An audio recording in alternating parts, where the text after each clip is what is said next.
الشيطان الرجيم بسم الله الرحمن الرحيم إن الله وملائكته يصلون على النبي يا أيها الذين آمنوا صلوا عليه وسلموا تسليما اللهم صل على سيدنا محمد وعلى آله وأصحابه وبارك وسلم.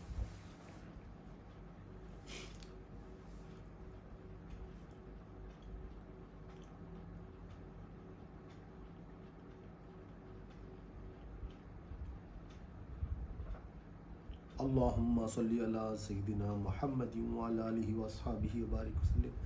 اللهم صل على سيدنا محمد وعلى آله وأصحابه وبارك وسلم. اللہ تعالیٰ کا بے انتہا فضل و کرم ہے کہ اس نے ہمیں نبی کریم صلی اللہ علیہ وسلم کی امت میں پیدا فرمایا اور پیدا ہونے کا فخر عنایت فرمایا. الحمدللہ فخرش کے انبیاء نکلا. مزید برائے کرم ہوا کہ اللہ تعالیٰ نے قرآن جیسی نعمت سے وابستہ فرمایا، اولیاء اللہ کے دامن سے وابستہ فرمایا اور تشدید ایمان کے لیے ہمیں یہاں جمع فرمایا. انشاءاللہ اللہ تعالیٰ کی مدد سے رسول اللہ صلی اللہ علیہ وسلم کے رسالت کے فیضان سے، اولیاء اللہ کے ولایت کے فیضان سے، ذکر اولیاء اللہ، ذکر حضور غوث الثقلین رضی اللہ تعالیٰ عنہ کو انشاءاللہ کنٹینیو کریں. حضور غوث اعظم دستگیر رضی اللہ تعالیٰ عنہ اپنی خطبات کی جو کتاب ہے الفتح الربانی میں ارشاد فرماتے ہیں کہ ہم جس پر اعتماد کرتے ہیں وہ ہمارا معبود ہوتا ہے. ہمیں جس پہ بھی اعتماد ہے وہ ہمارا معبود ہو جائے گا. اگر ہم اللہ پر اعتماد رکھتے ہیں تو اللہ ہمارا معبود ہے.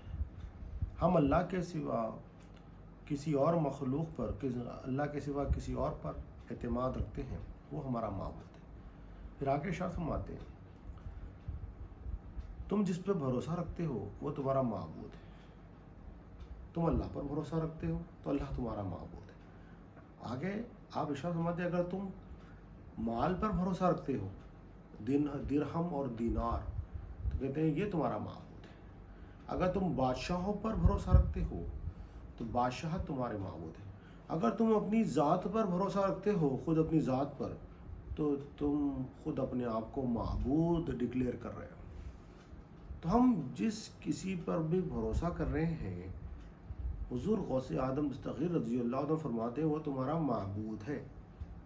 تو ہم دیکھیں ہم اللہ پر بھروسہ کر رہے ہیں یا غیر اللہ پر بھروسہ کر رہے ہیں. اگر اللہ پر بھروسہ کر رہے ہیں تو ہم نے اللہ کو معبود جانا ہے الحمدللہ.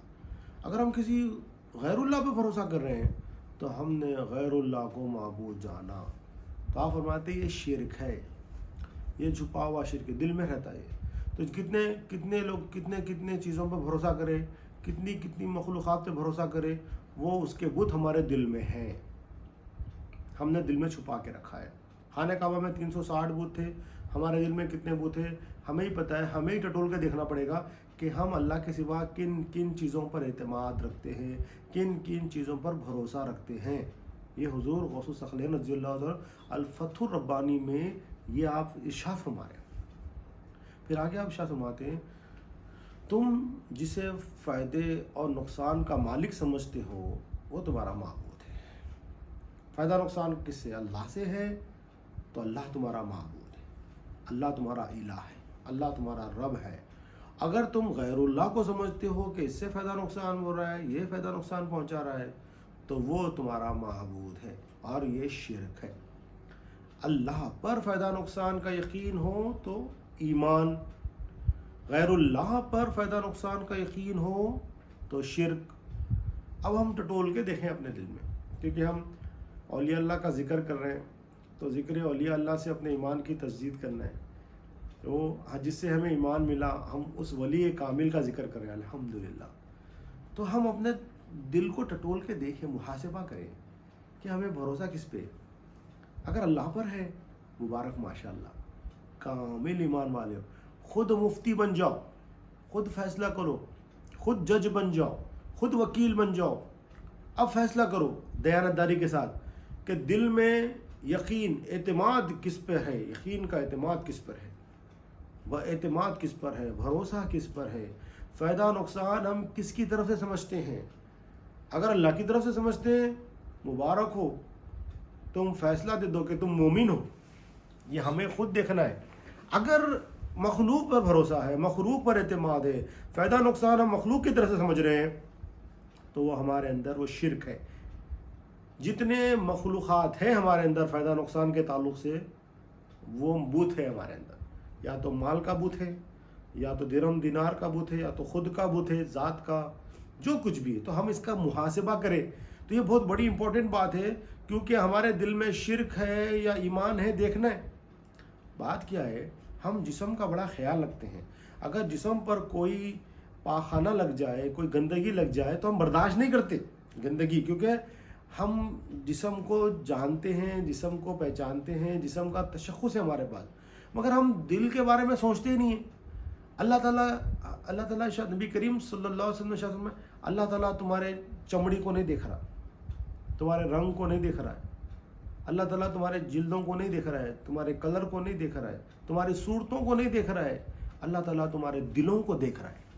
ہمیں مخلوق کے دیکھنے کا یقین ہے کہ مخلوق ہمیں دیکھ رہی ہے, یقین ہے ہمارے, تو ہم کوئی گندگی ہمارے جسم پر لگنے نہیں دیتے. ایون ہم آفس جاتے ہیں تو ہم خوشبو یوز کرتے ہیں, پانی نہاتے ہیں, پانی نہا کے آنے کے بعد بھی خوشبو یوز کرتے ہیں, خوشبو استعمال کرتے ہیں. کیوں استعمال کرتے ہیں؟ لوگوں کے دیکھنے کا یقین ہے کہ لوگ دیکھیں گے, لوگ سونگیں گے تو بدبو نہیں آنی چاہیے. بال کی جو ہے نا, بال جما کے, کپڑے صحیح استری کے ہوتے ہیں, ہر چیز شوز پالش ہوتا ہے, ہر چیز کا ہم اہتمام کرتے ہیں. اہتمام کیوں ہے؟ کہ لوگ ہمیں دیکھ رہے ہیں, لوگ ہمارے دیکھ رہے ہیں. لوگ کہاں دیکھ سکتے ہیں؟ لوگ صرف ہمارے جسم کو دیکھ سکتے ہیں. تو لوگوں کے دیکھنے کا بہت احساس ہے.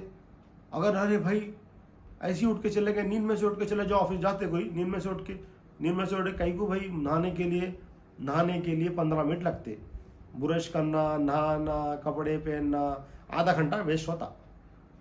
بستر سے اٹھو, ڈائریکٹ گاڑی میں بیٹھ کے آفس چلے جاؤ, کئی کو جاتے نہیں جاتے. کیوں؟ معلوم ہے کہ لوگ کیا کہیں گے, لوگ نقصان ہوگا. کیا نقصان ہوگا؟ بےعزتی ہو جائے گی, بےعزتی ہو جائے گی. عزت کی بات ہے تو بےعزتی ہو جائے گی. یہ دیجیے, ہم نقصان کا ڈر کر رہے ہیں, مخلوق کی طرف فائدہ نقصان دیکھ رہے ہیں ہم جسم کے تعلق سے, مگر اللہ تعالیٰ ہمارے دلوں کو دیکھ رہے ہیں. اللہ تعالیٰ حدیث میں آتا ہے 360 مرتبہ اللہ تعالیٰ مومن کے دل کو دیکھتا ہے روزانہ نگاہ رحمت سے. حیران بھی دیکھ رہا ہے, مگر ایک نگاہ رحمت سے خصوصی طور پر اللہ تعالیٰ 360 مرتبہ مومن کے دل کو دیکھ رہا ہے. تب 360 مرتبہ دن رات میں کہیں بھی کبھی بھی دیکھ سکتا ہے اللہ تعالیٰ. کیا ہم اعتماد کر رہے ہیں؟ کوئی اہتمام نہیں ہے. ایک آفس میں کچھ نہیں ہوتا, نیند سے اٹھ کر چلے گئے تو بھی کوئی کچھ نہیں بولتے, کچھ بھی نہیں کر لے سکتے, کوئی کچھ بھی بڑا نقصان نہیں کر سکتے. ہم نیند میں سے اٹھ کے مال جا سکتے, نیند میں سے اٹھ کے ہاسپٹل جا سکتے, نیند میں سے اٹھ کے اپن گروسری کر سکتے, کوئی بھی کچھ بھی نہیں کر سکتا ہمارا. خالی دیکھ کے بولتے ارے نیند میں سے اٹھ کے آ گئے, اتنا ہی بول سکتے ہو لوگ. مگر ہم اہتمام کرتے کہ نہیں بھائی باہر جا رہے ہیں, چپل ہونی چاہیے, بال جمے ہونے چاہیے, کپڑے اچھے ہونے چاہیے. مگر لوگوں کے دیکھنے کا یقین ہے. اللہ تعالیٰ کہنے, نبی کریم صلی اللہ علیہ وسلم فرما رہے ہیں کہ اللہ تعالیٰ تمہارے دلوں کو دیکھ رہا ہے, تمہاری صورتوں کو نہیں دیکھ رہا ہے, تمہاری جلدوں کو نہیں دیکھ رہا ہے, مگر یقین نہیں ہے ہمارا. یہ یقین, الایمان هو الیقین. ایمان کیا ہے؟ یقین ایمان ہے. لوگوں کے دیکھنے کا یقین ہے, اللہ کے دیکھنے کا یقین نہیں ہے, تو پھر ایمان کیسا ہوگا؟ جب ایمان ہی نہیں ہے تو پھر سواریں گے کیسا؟ اب گھر میں بیٹھے ہوئے, کوئی بھی نہیں دیکھ رہے, کیسا ہی بیٹھتے, کیا کرنا ہے؟ کوئی بھی نہیں دیکھ رہے بولے کیسا ہی بیٹھتے, اٹھتے بیٹھتے, کچھ نہیں رہتا, فرق نہیں رہتا. کوئی نہیں دیکھ رہے بول کے یقین ہے. جب کوئی نہیں دیکھ رہے بول کے یقین ہوتا, حالت ڈال کے رہتے. اکیلے میں کوئی بھی نہیں سورتا. اکیلے میں ایسی جیسا بھی ہے, کوئی بھی کپڑے پہن لے کے گزارا کر لیتے اکیلے میں سورنے کا کانسیپٹ نہیں ہے. سورتے کب؟ دوسرا دیکھنے کا یقین ہو تو سورتے, مخلوق کے دیکھنے کا یقین ہے تو سور رہے ہیں اپن. اور اللہ کے دیکھنے کا یقین نہیں ہے, اسی لیے دل کو نہیں سوار رہے. دل کی کوئی فکر نہیں ہے ہمارے, دل میں کیا ہو رہا ہے, کیا خیال آیا, کوئی فکر نہیں. تو حضور غوث اعظم دستگیر رضی اللہ فرماتے ہیں, جس دل میں یہ بھروسہ ہے کہ اللہ پر بھروسہ ہے, ایمان ہے, مخلوق پر بھروسہ ہے, شرک ہے. اللہ پر اعتماد ہے, ایمان ہے, غیر اللہ پر اعتماد ہے, شرک ہے. فائدہ نقصان اللہ تعالیٰ کی طرف سے یقین ہے دل پہ, ایمان ہے. فائدہ نقصان مخلوق کی طرف سے, شرک ہے. تو کتنی گہری بات ہے. تو ہمیں یہ اپنے دل کا محاسبہ کرنا ہے, جائزہ لینا, اس کو سنوارتے رہنا ہے. کیوں سنوارنا ہے؟ جسم کو سنوارتے, جسم کے لیے کیا خرچ کرتے. چہرہ اگر ذرا پمپلس آ گئے تو اسکن کے ڈاکٹر کے پاس جاتے, بھائی پمپلس آ رہے ہیں کہ بھائی, اور ٹیوب لکھاتے, بھائی ادھر پمپلس آ جا رہے ہیں, وہ آ جا رہے ہیں, چہرے میں داغ آ گئے, کچھ دھبے آ گئے تو ارے دھبے کے کو آ رہے ہیں. ایک گناہ کرے تو دل پہ دھبا آتا, کالا دھبا, اس کی فکر نہیں ہے ہمارے کو. چہرے پہ ایک دھبا آ گیا تو فکر ہو جاتی. کچھ بھی جسم میں کچھ بھی پرابلم ہو گئی تو اپنے کو بڑی فکر ہے اس کی. اپن جاتے, علاج کراتے, اس کا اس کنسلٹینٹ کرتے, کنسلٹنسی لیتے, جا کے پورا کرا لیتے. کیوں؟ لوگوں کے دیکھنے کا یقین ہے, چہرے پہ دھبے نظر آ رہے ہیں, اچھا نہیں لگتا, کچھ بھی پرابلم ہوا تو. مگر دل میں 50 پرابلم ہے, ہماری توجہ نہیں ادھر. کیوں توجہ نہیں ہے؟ ہمیں یقین نہیں ہے کہ اللہ تعالیٰ ہمیں دیکھ رہا ہے. حقیقت میں یہ بات ہے. تو ہمیں یقین, اب یہاں پر کیا کرنا, اللہ کے دیکھنے کا یقین پیدا کرنا اور دل کی صفائی کرنا. دل میں جو بھی گندگی آ گئی صفائی کرنا. کیا صفائی کرنا؟ اعتماد غیر اللہ پہ نہیں ہونا چاہیے. ہے تو نکالیں, بولے یہ اس پہ بھروسہ نہیں کرنا چاہیے. فائدہ نقصان میرے رب تعالیٰ کی طرف سے. حضور غوث اعظم صغیر رضی اللہ تعالیٰ خطاب فرمائے, اچانک چھت سے ایک سانپ آپ کے گود میں گرا. سانپ, بڑا سانپ, اور وہ سانپ گود میں گر کے جیسے ہی گرا پورے لوگ خوف میں آ گئے اور تھوڑے پیچھے ہو گئے. مگر غوث الثقلین رضی اللہ تعالیٰ دین کا جو خطاب تھا آپ کا جاری ہے. نہ آپ کے اندر کوئی جنبش ہوئی, نہ کوئی حرکت, نہ پہلو, کچھ نہیں بدلا آپ نے, جاری ہے. وہ سانپ کیا کرا, گود میں سے نکل کر کپڑوں میں گھس گیا, مگر آپ کا خطاب جاری ہے. کپڑوں میں سے گھس کر گردن سے نکلا. دیکھو, گردن سے نکل کر پہلے گردن پر لپٹا بھی, پھر بھی نہیں ہوا. تو پھر آپ گردن سے نکل کر پھر بازو آ کے ٹھہر گئے, پھین پھیلا کے ٹھہر گئے, پھر بھی آپ جاری ہیں. پھر جب بیان آپ کا ختم ہوا تو اس کی طرف متوجہ ہو کر آپ ارشاد فرماتے ہیں, تو وہ بھی آپ سے بات کرتا ہے. پہلے وہ کہتا ہے, حضرت میں ایسے عمل سے بڑے بڑے اولیاء کے قدم ڈگمگا دیا. سانپ بول رہا ہے, میں نے ایسا کر کے بڑے بڑے اولیاء کے قدم ڈگمگا دیا ہے, آپ نہیں ہلے, میں آپ کی تعریف کرتا ہوں. کہ تعریف کرا تو آپ اس کو کیا بولے, تو ایک معمولی سا کیڑا ہے زمین پر رہنے والا. کیا ہمارے, تو ایک معمولی سا کیڑا ہے جو زمین پہ رینگتا ہے. نہ میرا فائدہ تیرے ہاتھ میں ہے, نہ میرا نقصان تیرے ہاتھ میں ہے. میرے فائدے کا مالک بھی اللہ ہے, میرے نقصان کا مالک بھی اللہ ہے. ایسا ارشاد فرمائے. تو یہ حضور غوث اعظم صغیر رضی اللہ تعالیٰ عنہ عملی طور پر آپ فرماتے ہیں کہ جو علم ہے وہ ایک چھلکا ہے, اور اس علم کے مطابق جانتا پن کے چھلکا ہے بتایا, اور اس علم کے مطابق عمل کرنا مغز ہے بتایا, پھل کا مغز ہے. اور اس علم کیا ہے, چھلکا ہے. علم کے مطابق عمل کرنا کیا ہے, مغز ہے. اور یہ علم اور یہ عمل سے اللہ کے خاطر محبت ہو جانا, یہ اس پھل کا مزہ ہے بتایا. دیکھا آپ نے, ایک ہے علم, وہ پھل کا چھلکا ہے. یہ حضور غوث الثقلین رضی اللہ تعالیٰ الفتح الربانی میں ایک مثال دے رہے ہیں. علم کی مثال دیتے ہیں چھلکے کی, علم کے مطابق عمل کرنے کی مثال دیتے ہیں پھل کے مغز کی. ایک پھل کا چھلکا ہے اور ایک پھل کا مغز ہے. علم کے مطابق عمل کرنا کیا ہے, مغز ہے.